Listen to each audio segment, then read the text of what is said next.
सुंदरपुर गांव के बाहर हाईवे के किनारे एक पुराना बरगद का पेड़ था। वहां की ठंडी हवा सबको सुकून देती थी।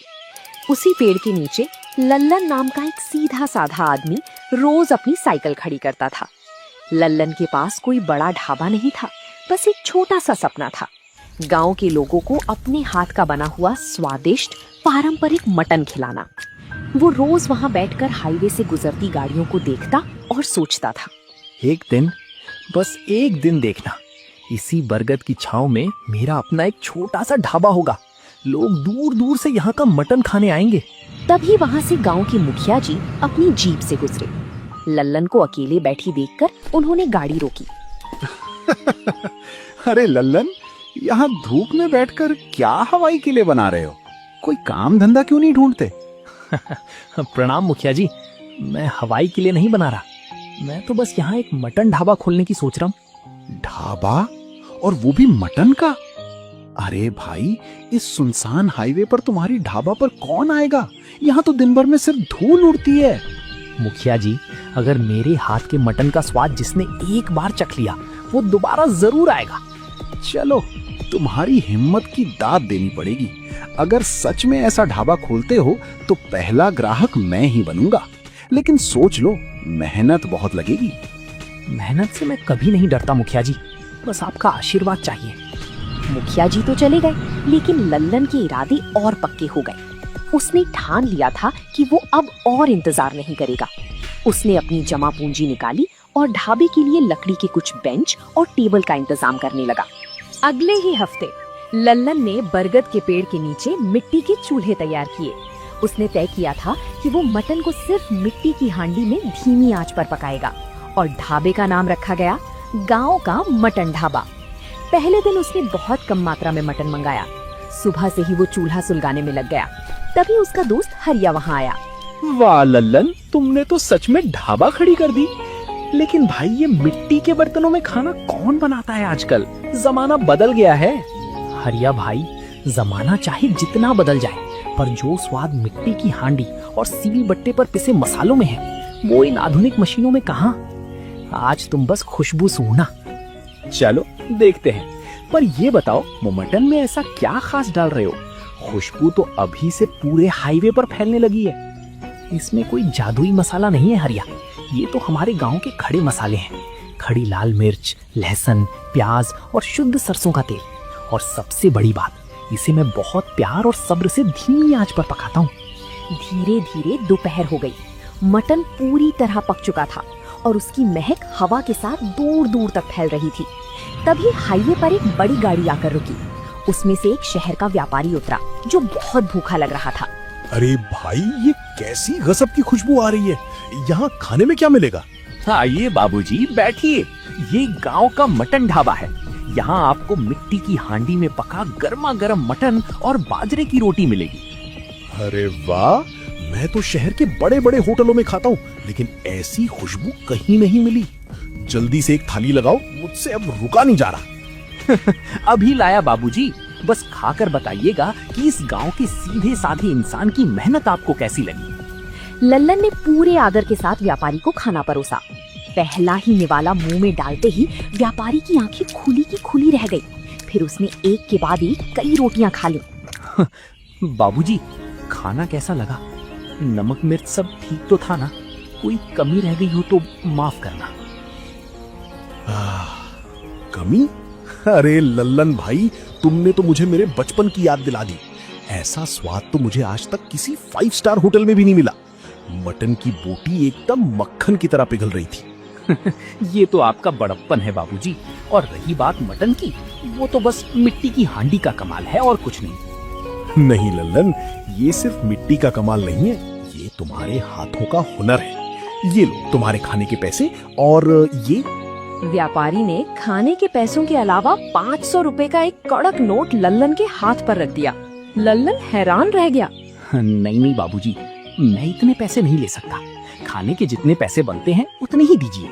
ये इनाम बहुत ज्यादा है। इसे मना मत करो लल्लन, ये पैसे नहीं, एक संतुष्ट ग्राहक का आशीर्वाद है। तुम्हारी ईमानदारी देखकर मेरा दिल खुश हो गया। देखना, तुम्हारा ये ढाबा एक दिन बहुत नाम कमाएगा। बहुत बहुत धन्यवाद बाबूजी। आपकी ये बात मेरे लिए 500 रुपए से भी बड़ी है। व्यापारी अपनी गाड़ी में बैठकर चला गया, लेकिन वो लल्लन के भीतर एक नया हौसला जगा गया। पहले ग्राहक की तारीफ ने लल्लन के ढाबे की किस्मत बदलनी शुरू कर दी थी। अब रोज 2-4 गाड़ियां हाईवे पर रुकने लगी थीं। गांव के लोग भी शाम को वहां आकर बैठने लगे थे। एक शाम गांव के मुखिया जी भी अपने कुछ दोस्तों के साथ वहां से गुजर रहे थे। ढाबे पर भीड़ देखकर उन्होंने अपनी जीप रोकी। अरे लल्लन, यहाँ तो सच में रौनक लगी हुई है। तुम्हारी ढाबे से आ रही खुशबू ने तो पूरे रास्ते पर कब्जा कर रखा है। आइए आइए मुखिया जी, प्रणाम।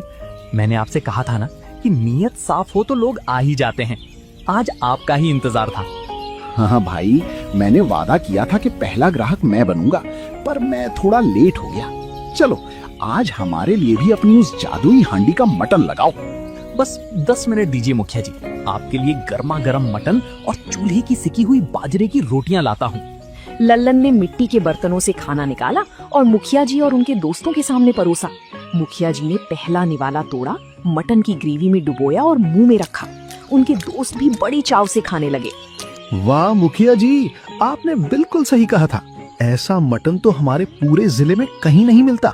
मसालों का तालमेल एकदम सटीक है। हाँ, तुम बिल्कुल ठीक कह रहे हो। इस मटन का कोई जवाब नहीं है।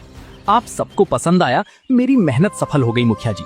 सुनो लल्लन, अब ये ढाबा सिर्फ तुम्हारा नहीं, हमारे गांव की शान है। तुम्हें कभी भी किसी चीज की जरूरत हो, सीधे मेरे पास आना। मैं तुम्हारी हर संभव मदद करूंगा। आपका यही सहारा बहुत है मुखिया जी। मैं बस अपनी क्वालिटी कभी खराब नहीं होने दूंगा। मुखिया जी के जाने के बाद लल्लन का आत्मविश्वास 7वें आसमान पर था। समय का पहिया घूमता गया और लल्लन के गांव का मटन ढाबा का नाम अब केवल सुंदरपुर गांव तक सीमित नहीं रहा था। आसपास के 3-4 गांव के लोग भी अब वहां स्वाद का लुत्फ उठाने आने लगे थे। दोपहर और शाम के वक्त ढाबे पर इतनी भीड़ होने लगी कि लल्लन के लिए अकेले सब कुछ संभालना मुश्किल होने लगा था। वो खुद ही मटन पकाता, रोटियां सेकता और बर्तन भी साफ करता था। एक दोपहर गांव का ही एक बेरोजगार युवक सोहन ढाबे पर आया। लल्लन काका, प्रणाम। मैं पिछले कई दिनों से देख रहा हूँ आप अकेले सुबह से रात तक अकेले काम करते रहते हैं। क्या आपको ढाबे पर किसी मददगार की जरूरत है? आओ सोहन बेटा। हाँ, काम तो बहुत बढ़ गया है और अकेले सब संभालना भारी पड़ रहा है। लेकिन भाई, मैं कोई बहुत बड़ा सेठ नहीं हूँ, तुम्हें बहुत ज्यादा पगार नहीं दे पाऊंगा। काका, मुझे पगार की चिंता नहीं है। मैं शहर गया था काम ढूंढने, पर वहाँ कोई ढंग का काम नहीं मिला। मैं आपके साथ रहकर काम सीखना चाहता हूँ।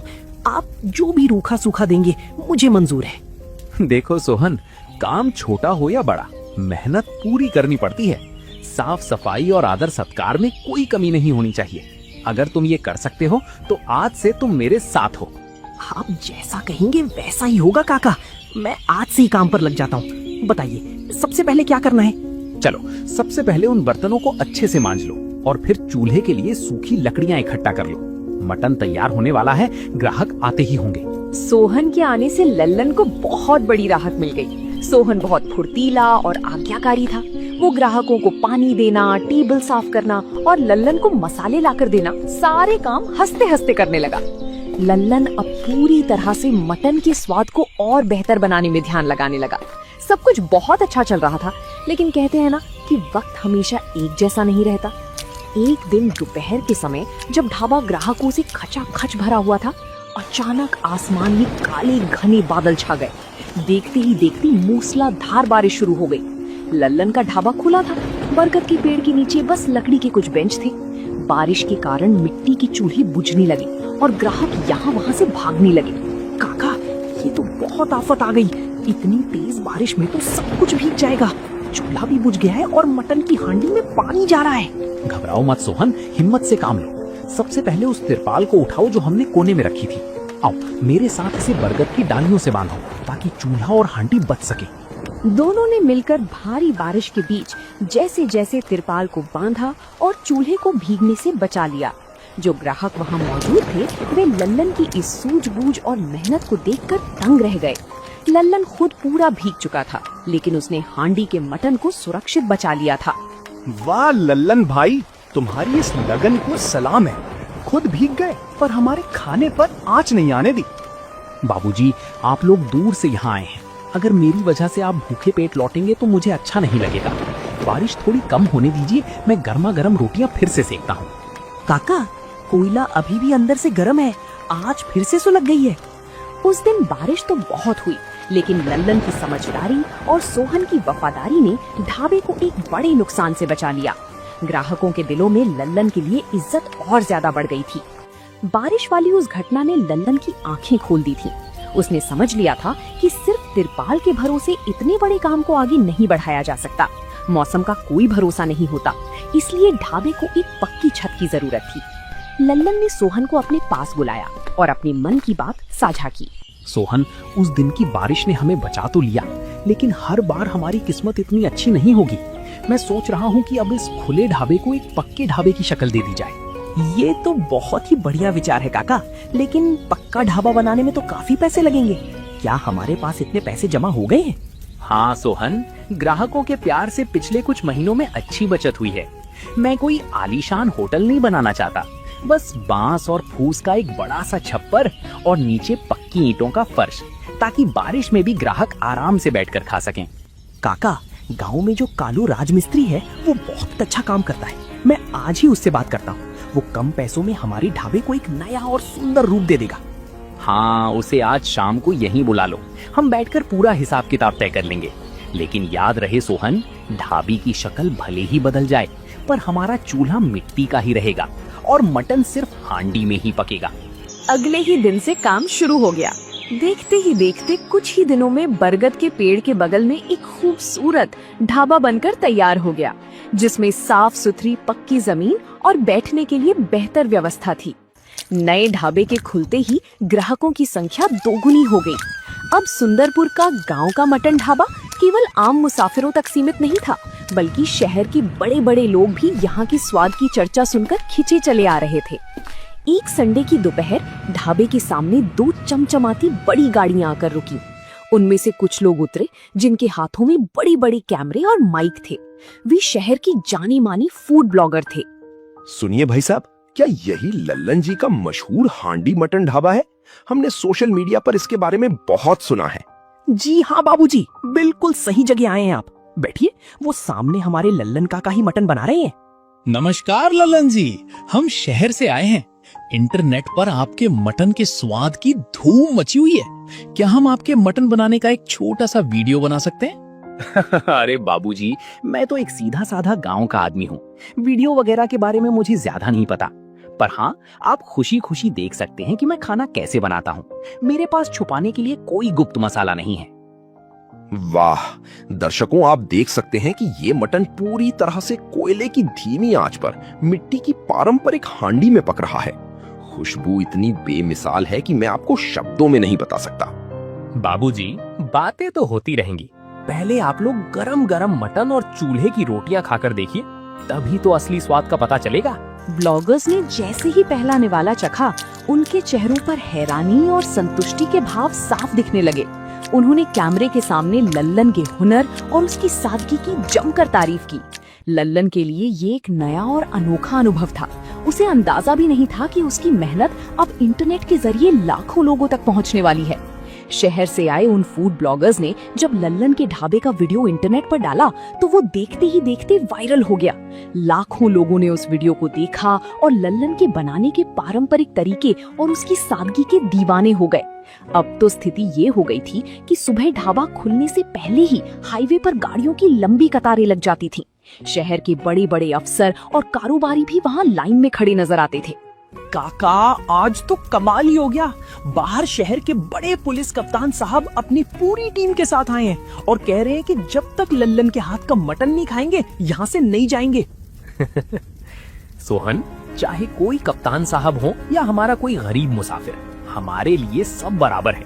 सबको पूरी इज्जत से बिठाओ, बस अपनी मर्यादा और स्वाद में कोई कमी नहीं आनी चाहिए। जी काका, मैं अभी उनके बैठने की व्यवस्था करता हूँ, लेकिन आज मटन थोड़ा कम पड़ सकता है, भीड़ बहुत ज्यादा है। जितना है उतने में ही बरकत होगी सोहन। हम लालच में आकर कभी बासी या जल्दबाजी में कच्चा मटन नहीं परोसेंगे। जो शुद्ध बनेगा वही बिकेगा। कप्तान साहब ने जब मटन खाया तो वो इतने खुश हुए कि उन्होंने खुद काउंटर पर आकर लल्लन की सराहना की। लल्लन जी, मैंने बड़े बड़े शहरों के कबाब और मटन खाए हैं, पर जो सुकून और स्वाद आपकी इस मिट्टी की हांडी के मटन में है वो कहीं नहीं है। आपकी ईमानदारी ही आपकी असली ताकत है। बाबूजी, आप जैसे बड़ों का आशीर्वाद ही मेरी असली कमाई है। मैं तो बस अपनी मेहनत पूरी रखता हूँ। दिन, महीने और साल बीतते गए। लल्लन का गांव का मटन ढाबा अब उस पूरे जिले की सबसे मशहूर जगह बन चुका था। लल्लन ने बहुत पैसा कमाया, लेकिन उसके पैर हमेशा जमीन पर ही रहे। उसने अपने ढाबे को किसी आधुनिक रेस्टोरेंट में नहीं बदला। वही मिट्टी के चूल्हे, वही बरगद की छांव और वही सादगी बनी रही। एक शाम मुखिया जी लल्लन के ढाबे पर आए। लल्लन, आज तुम्हें इस मुकाम पर देखकर मेरा सीना गर्व से चौड़ा हो जाता है। कहाँ तुम इसी बरगद के नीचे साइकिल लेकर बैठते थे, और आज देखो तुम्हारा नाम पूरे गांव में है। मुखिया जी, ये सब आपकी दी हुई हिम्मत का नतीजा है। अगर उस दिन आपने मुझे टोक कर मेरी हिम्मत ना बढ़ाई होती तो शायद मैं आज भी सिर्फ सोच ही रहा होता। और मुखिया जी, काका ने मुझे भी अपने पैरों पर खड़ा कर दिया। आज मैं भी इस ढाबे का एक छोटा सा हिस्सा हूँ। ये मेरे लिए बहुत बड़ी बात है। हाँ सोहन, लल्लन ने सिर्फ खुद की किस्मत नहीं बदली, बल्कि गांव के कई युवाओं को रोजगार भी दिया है। यही एक सच्चे और भले इंसान की पहचान होती है। सुंदरपुर गांव के बाहर हाईवे किनारे बना वो मटन ढाबा आज भी इस बात का गवाह है कि सच्ची लगन, साफ नीयत और अपनी संस्कृति से जुड़े रहने से कोई भी इंसान आसमान की ऊंचाइयों को छू सकता है। लल्लन की कहानी गांव के हर उस इंसान के लिए एक मिसाल बन गई जो अपनी आंखों में एक छोटा सा सपना लेकर जीता है। तो दोस्तों, आप लोगों को ये कहानी कैसी लगी कमेंट करके जरूर बताएं, और ऐसी कहानियों को देखने के लिए वीडियो को लाइक करें और चैनल को सब्सक्राइब करें।